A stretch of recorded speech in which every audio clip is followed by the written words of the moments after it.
In this video, I'm going to show you what is a function in Python and how to use functions in Python. So first of all, what is a function? So a function is a group of statements within a program that performs a specific task. Now functions can be of two types.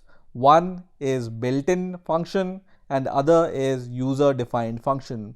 Built-in function, we have already seen that print is a built-in function, or for example input is a built-in function, or for example min is a built-in function, and so on. Now usually function does one task at a time. So you can see this print function only prints something. Whatever input you give here, it's going to print it. Input function takes some input from the user. Min function finds out the minimum out of some values. So a particular function do one task at a time. Now let's see how we can define a function.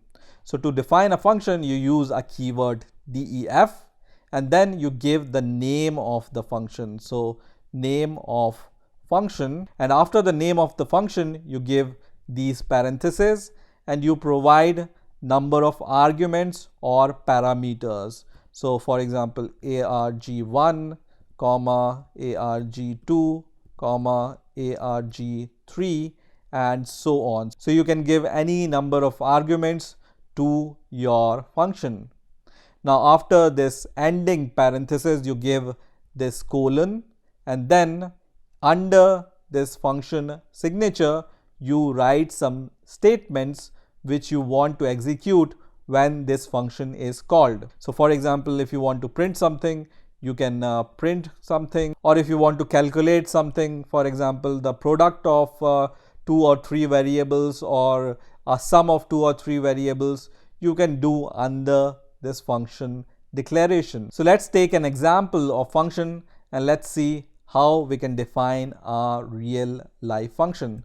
So I'm going to define a very simple function which is going to add two values. So I'm going to name it as a sum, and for example it takes two values. One is, let's say, arg1 and other is arg2, and then after the colon I want to add these two values. So I can just write print here, and then I can write arg1 plus arg2. So this is a very simple function which takes two arguments and then add these two arguments and print them. So this is how you declare a user-defined function.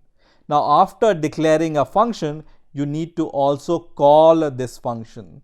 So in order to call the function, you just use the name of the function and then you provide the arguments which is required by the function. So our function requires two arguments right now, arg1 and arg2. So we are going to provide these two values. Let's say I want to provide 15 as the argument 1 and I will provide 60 as the second value. Now let's run the code and let's see what happens.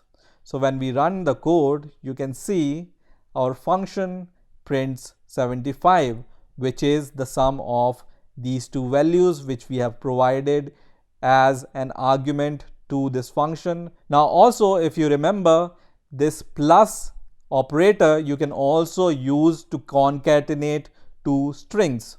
So I can use this sum function, and this time I'm going to provide, for example, hello as the first parameter and then world as the second parameter, and then I'm going to run the program and it's going to print hello world. In addition, we can provide two float numbers here.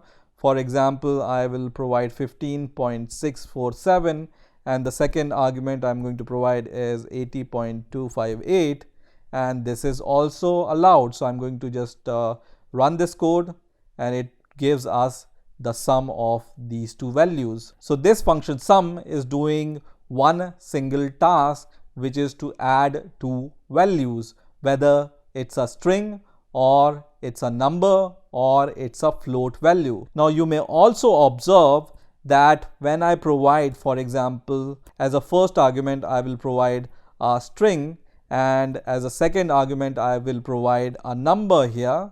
Will this work? Let's see. So it's going to give us an error, and this error says can't convert int object to string implicitly. So this is a problem. So to solve this problem, we can provide here a simple condition, and we are going to check the type of both the arguments. So if type arg1 is not equal to type arg2, this should be arg1, not agr1. So let me just change this here. And if the type of arg1 is not equal to arg2, we are going to just use this keyword, which is return.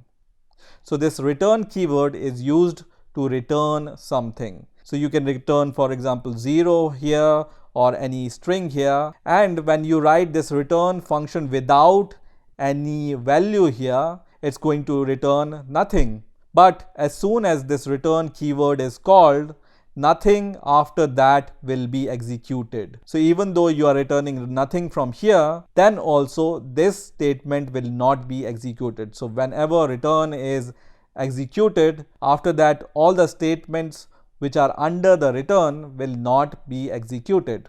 Also, we can print a message here that please give the args of same type. Okay, and let's run the code now, and you can see now it prints this message which says please give args of same type. So if these arguments are not of same type, whether it's an integer or a string or a float value, if the user provides first argument which is a string type and the second argument which is an integer type, then this condition will be true and this statement will be executed, which is going to print this message, and then return is called, and after this whatever statements are there will not be executed. So now, as I said, you can also return some values from a function, and here when you don't give any values after this return keyword, it's not going to return anything.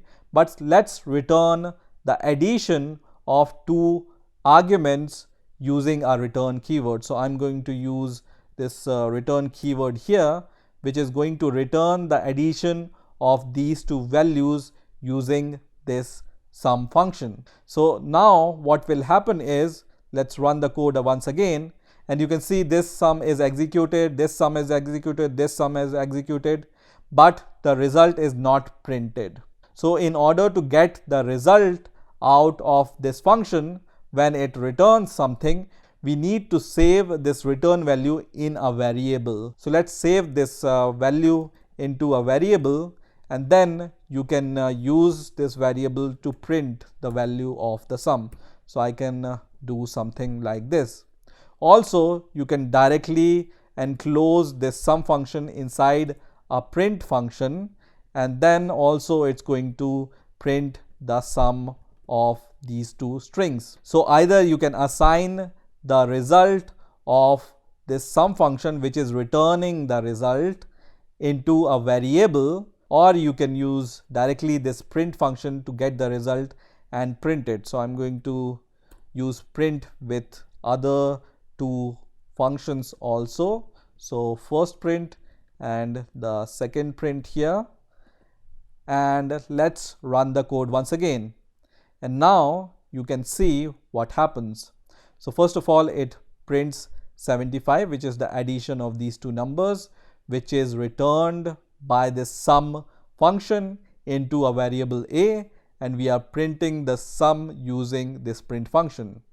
Here in the next result, it prints hello world, because this sum function now returns the concatenation of these two strings. Similarly, this sum function is going to return the sum of these two float values. And in the last result, because the type of hello is not equal to the type of 15, then this message is printed because this condition is true in the last case, and then return will be called. And when this return is called, we were printing whatever is returned from the sum function, and you can see at last none is printed, because at last this sum function is returning nothing, because the type of these two arguments is not same, so we were returning without any value, and that's why none is printed here. Now there are few things to note here. Okay, so the first thing is you can define a function using def keyword and then the name of the function, and under these parentheses you provide the argument. So these two are called arguments. So this is an argument 1 and this is an argument 2. Also you can use alternatively the name parameters for these two arguments. So this is a parameter 1 and this is a parameter 2. Now it's possible to return from a function, like you can return the addition of two values, or it's also possible to return nothing from a function. So when you use return without a value, it's not going to return anything. Now when you use this function somewhere, it's called calling a function. Now at last, let's discuss about some of the benefits of using functions. So the first benefit is function makes your code simpler, because if you don't use function to execute this kind of code, then you need to write this code again and again whenever you want to use this functionality at different places. The second advantage is function makes your code reusable. So the same code is used to add two integer values, to concatenate two string values, to add two float values, and it's also used to give the error if you provide the arguments of different types. So that means you write the code once and use it multiple times, and that results in faster development of the code.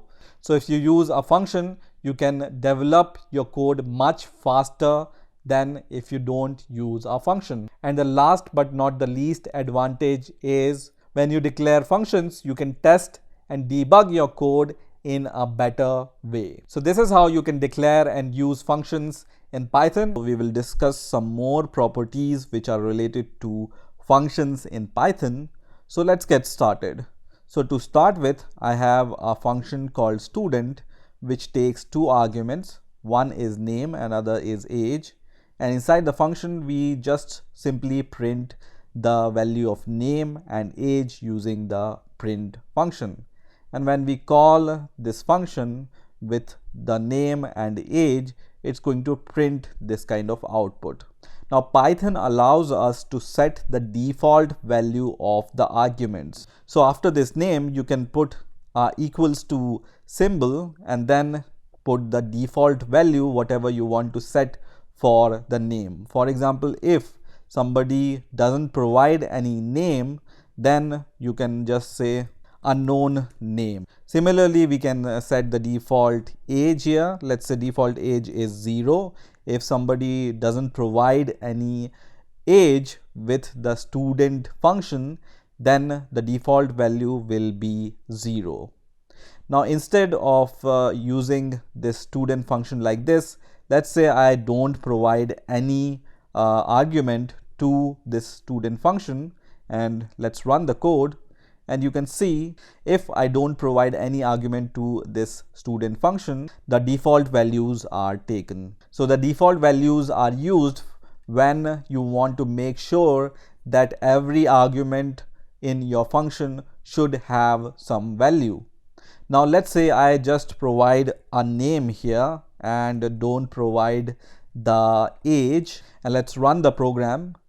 And now you can see the name is overwritten by the argument what we have provided here, right? So default value will be this one if no argument is provided. Similarly, if we give the value of age and now we run the program, the default age is replaced by the age which is provided using the arguments. So this is how you can use default values with the arguments of the function.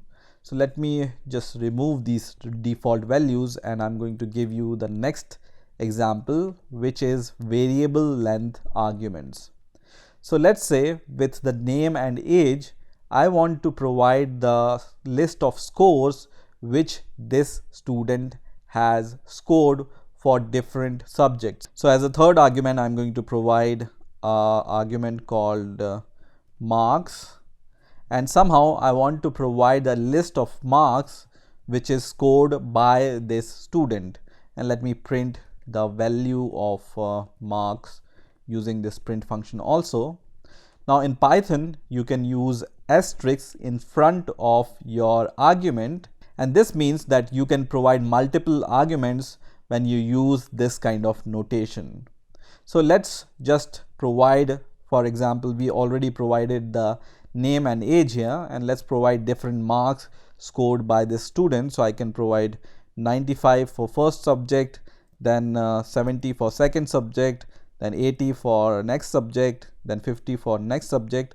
And let's say we don't know how many subjects the student has taken, we just have only the information about these 4 subjects which he has taken. So we can provide 4 values here, and then let's run the code.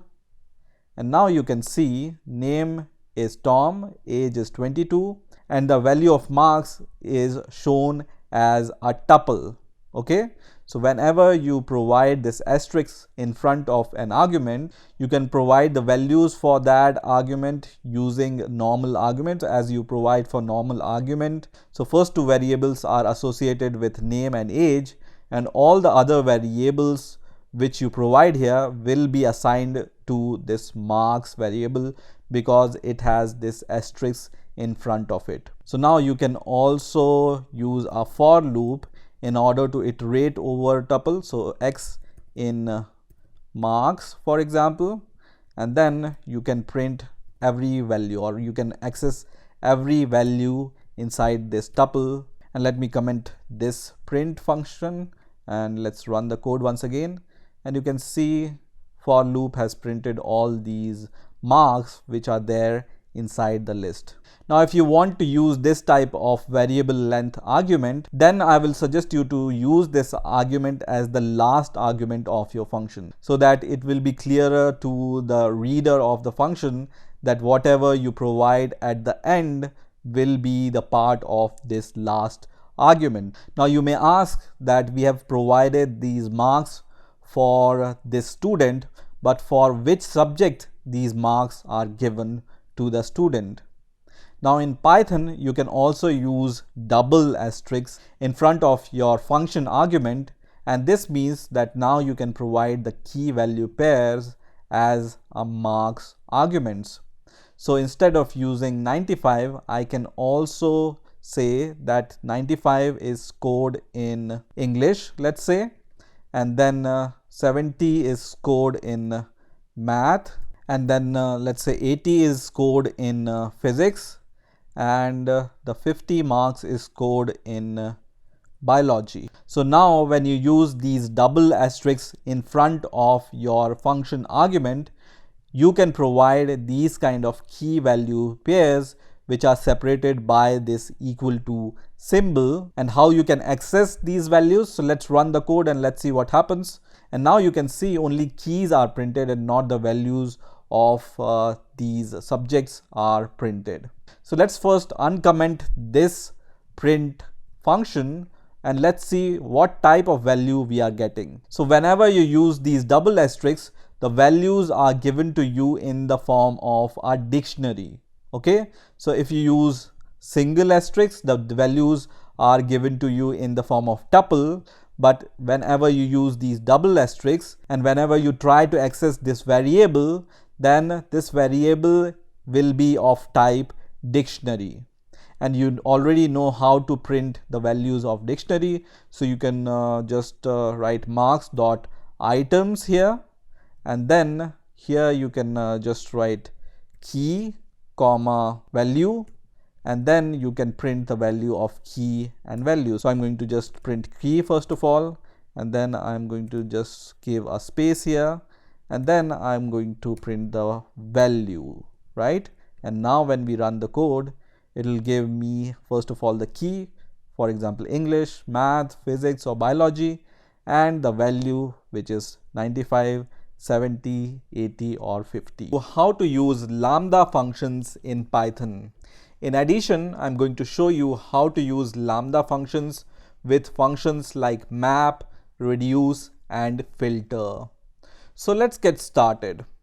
So as we all know that Python is a multi-paradigm language and it also supports functional programming. And the Lambda functions falls into functional programming paradigm. So what are Lambda functions and how to use Lambda functions? So Lambda functions in Python are also called anonymous functions because they don't have any name. Sometimes they are also called one-line functions because they can be written in a single line of code. So let's see how we can define a Lambda function. So as you can see here, I have three normal functions defined here.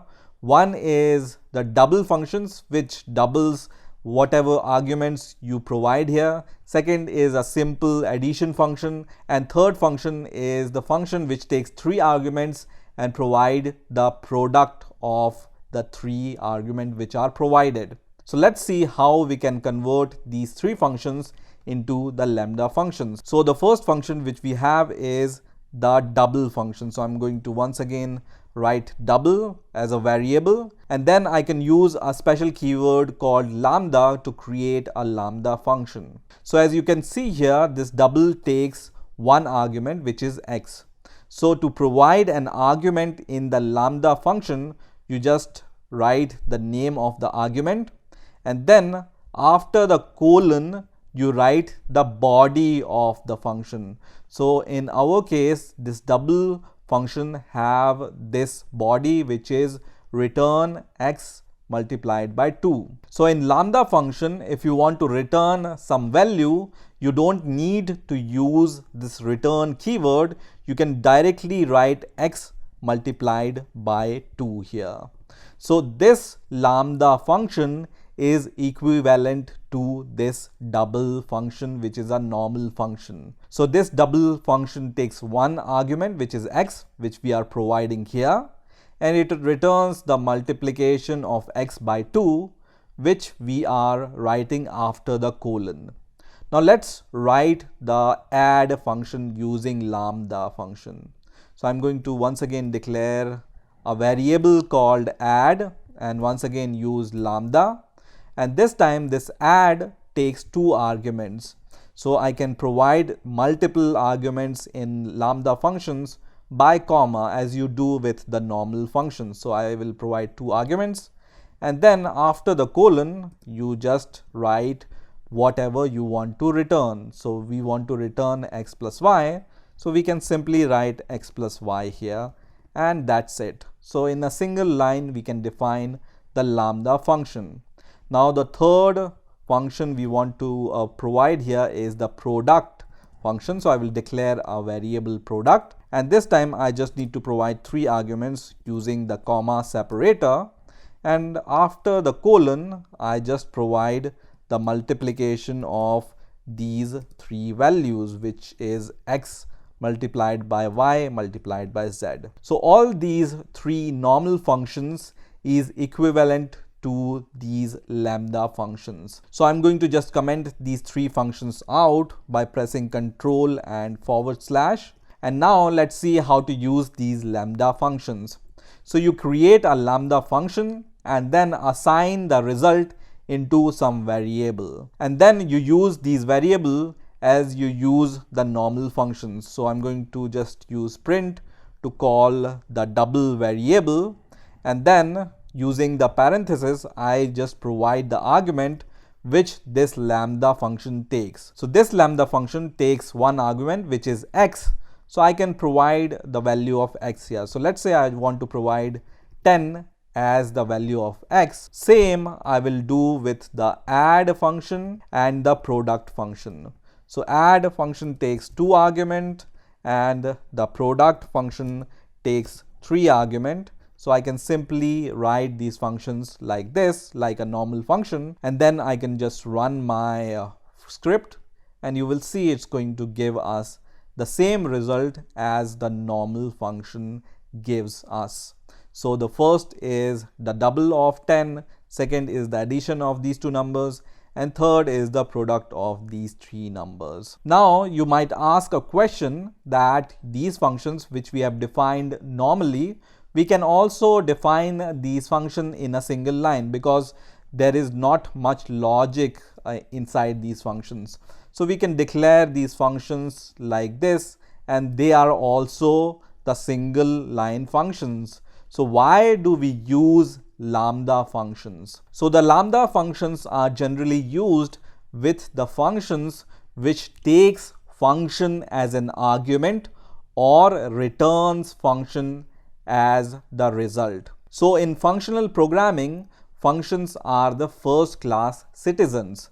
That means we can pass the functions as the normal argument. So as you can see here, we have passed some static or constant value as an argument here. But we can also pass the functions as an arguments, and in addition, you can also return a function from a function. So instead of this multiplication, you can create a function and return from a function. And that's where these lambda functions are useful. So let me give you some examples of where you can use lambda functions. So as I said, you can use lambda functions with the functions like filter, reduce, and map. So let me illustrate how these functions work. So I'm going to declare a list of some numbers. So now I have created a list which have these 6 elements. Now let's see how to use a map function with a lambda function. So there is an inbuilt function called map in Python which takes 2 arguments. One is a function and second is an iteratable variable, and we all know that collections like lists or tuples or the dictionaries are all iteratable collections. So we can use map keyword, and then here we can define a lambda function. So let's say I want to double each and every element of this list.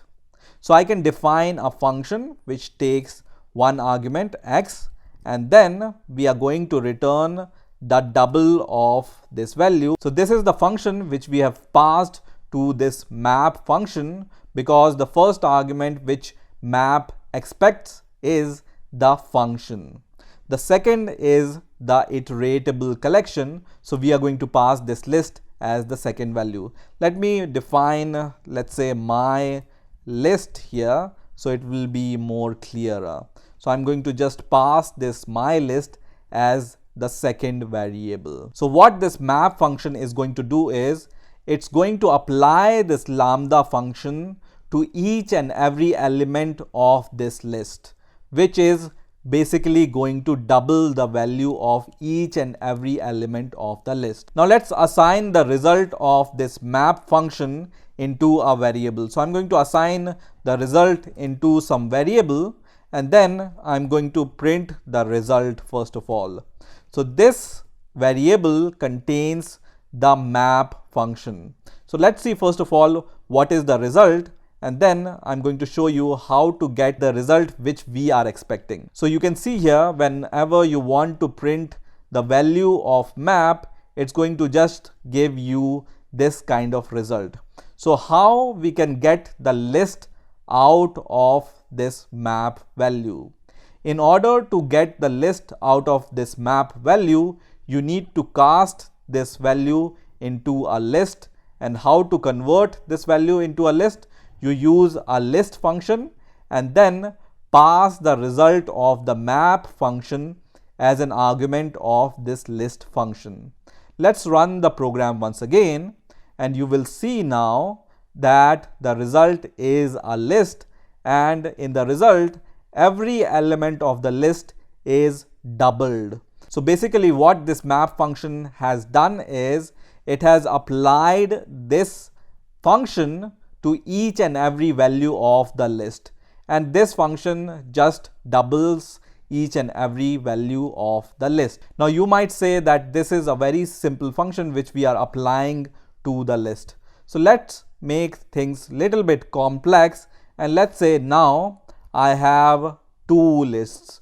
one is my list 1 and other is my list 2, and this other list contains some other set of elements. So let me just change the values which this second list contains, and let's say using this map function I want to add each and every element of these two lists and create a third list with the addition of, let's say, 2 and 1 and 5 and 4, 8 and 7, 10 and 8, like this. So how can I create a map function to achieve this? So let's say this is a variable b, and here inside the lambda function we give the second argument, which is y, so it takes 2 arguments, and then it adds the value of x and y. So we can do like this, and then as the second argument we are passing the first list, and also as the third argument you can pass the second list here. So now what this map function is going to do is it's going to take the first element of the first list and the first element of the second list, and then it's going to apply this function to the first elements of both these lists, which is to add these two numbers. So let's see what is the result which we get using this map function. So I'm going to just convert the answer or the result into a list, and then I'm going to just pass this b variable as an argument of this list, and then we are just printing the result. So let's run the code and let's see what happens. So you can see we get the list which adds the value of these two lists and creates a new list. So you can see 2 plus 1 is 3 here, 5 plus 4 is 9, then 8 plus 7 is 15, and so on. So this is how you can use lambda functions with map function. Now let's see how to use a filter function. So I'm going to use this special function which is called filter, and this filter functions takes 2 arguments. But what is special about this filter function is it takes a function as the first argument which gives us a Boolean result. So instead of adding 2 numbers and returning, this filter function is expecting a function which gives us the Boolean result. So let me minimize this. So let's say we want to filter the even values from this list. So how we can achieve this using the filter function? So as I said, this takes a function as the first argument, so you can use lambda. And how to find out the even values? You pass an argument and then you return x modulo 2 is equal to 0. So this x modulo 2 is going to give us 0 whenever the number is even, otherwise it's going to give us 1. So this is the first argument, and the second argument we can pass here is, for example, the first list here. And now I'm going to assign the result into a variable, and let's print the value of c now using the list function. So list, and as an argument I'm going to pass c here. Let's run the code and let's see what's the result. And you can see you just get the even values filtered out from this first list, which is 2, 8 and 10. Now let me give you one more example of filter. So let's say you want to filter out from the second list which values are greater than 5. So all the values which are greater than 5 we want to filter out. So we will pass x as an argument, and let's say this is the d variable. So this lambda function takes x as an argument, and it's going to return true. So let me just write the syntax here. So it's going to return true if the value of x is greater than 5. Else it's going to return the false. So else we can just write false here. So if you want to write if and else condition inside a lambda function, you write something like this. So this is the syntax of if and else. So if the value of x is greater than 5, it's going to return true, otherwise it's going to return false. So let's run this code and let's see what happens. Let me just replace this c by d, and I'm going to run this file, and you will see the result here. So in this list you will see 8, 10 and 9 are greater than 5. That's why we got this result. If we write here greater than and equal to and once again run the code, it's going to give us 4 values including 5 here.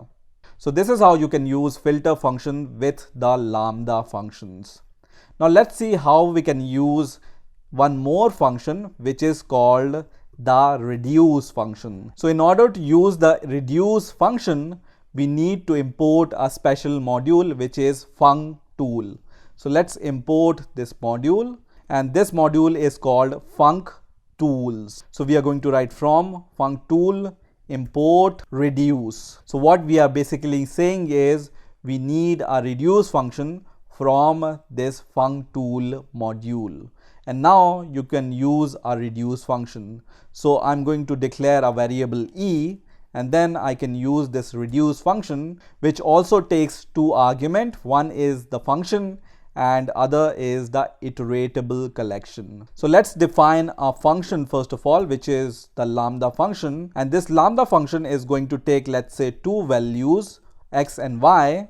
And what it's going to return is the sum of x plus y here. Now as the second argument, I'm going to pass my list variable here. So what a reduce function does is it takes first 2 elements of the list and then apply the function which you have written here, which is going to add first 2 elements, and then it's going to store the result in x variable and take next element into the y variable. So 7 plus y is going to give us whatever result, and once again it's going to apply the result and then going to add the next number to the result. So let's see what result we get using this reduce function. So I'm going to once again use print, and then we can directly print the value of the reduce function, which is e. So let's run this code once again, and you will see this result, which is 37. Now 37 is the sum of all these elements inside this my list. So let me explain you once again what this reduce function is doing. So first of all, because we are passing 2 arguments here in the Lambda function, it's going to take first 2 elements of your collection, which is 2 and 5, and then apply this code or statement to these 2 elements, which is 2 plus 5, and we will get 7 as the result. Now once again it's going to take 7 as the first argument, which is the sum of these 2 numbers, and 8 as the second argument, which is y here, and then apply this logic once again to 7 and 8, which gives us 15, and once again this 15 will be passed as x and 10 will be passed as y, and once again the addition of 15 and 10 will happen, which will make it 25, and so on. So this is how you can use Lambda functions in Python, and this is how you can use Lambda functions with map, filter and reduce functions. So I hope you have enjoyed this video, and I will see you in the next video.